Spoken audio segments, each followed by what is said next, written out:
Eternal यानी कि जोमेटो के स्टॉक ने फाइनली 250 के बड़े हर्डल को क्रॉस कर दिया है और स्टॉक ने गुरुवार के दिन ही 260 का 52 वीक नया हाई भी बनाया है, यानी कि 52 वीक्स हाई बनाया 260 रुपए का। अब अगर बात करें कि कंपनी के लिए काफी समय से हर्डल बना हुआ था, लेकिन अभी से क्रॉस कर दिया गया है। हालांकि अगर मैं तिमाही नतीजों की बात करूं कंपनी के, तो कंपनी के जो अभी Q4 के नतीजे आए थे उसमें नेट प्रॉफिट वाई बेसिस पर 78% गिरकर 49 करोड़ रुपए आ गया था।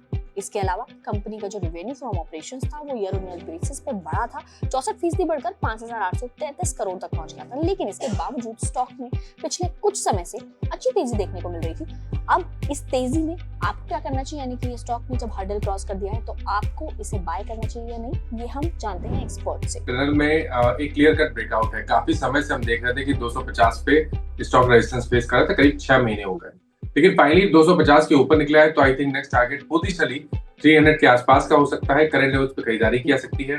244 का आपको स्टॉप लॉस लगाना है। तो ये तो थे हमारे एक्सपर्ट के लेवल, लेकिन बाइंग लेवल के साथ साथ इसमें कुछ खबरें भी आई हैं, चलिए वो भी आपको बताते हैं।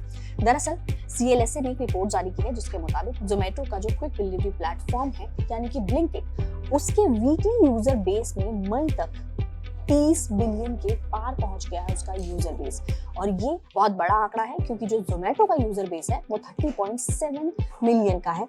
अब ये जो दोनों हैं यानी कि इन दोनों का यूजर बेस काफी आसपास है, जबकि ब्लिंकिट उसका हाल ही में लॉन्च हुआ नया प्लेटफॉर्म है। यानी कि जोमेटो और ब्लिंकिट के यूजर बेस में ज्यादा फर्क नहीं रह गया है। और जोमेटो, इससे ये भी साफ हो जाता है कि जोमेटो का जो नया बिजनेस है वो कितनी तेजी से एक्सपैंड हो रहा है और अपने जो बाकी कॉम्पिटिटर्स हैं उनसे बहुत तेजी से ये आगे निकलता नजर आ रहा है। तो ऐसे में क्या जोमेटो यानी कि इटर्नल का स्टॉक आपके पोर्टफोलियो में है या फिर आपने हाल ही में खरीदा है, तो हमें कमेंट करके जरूर बताएं।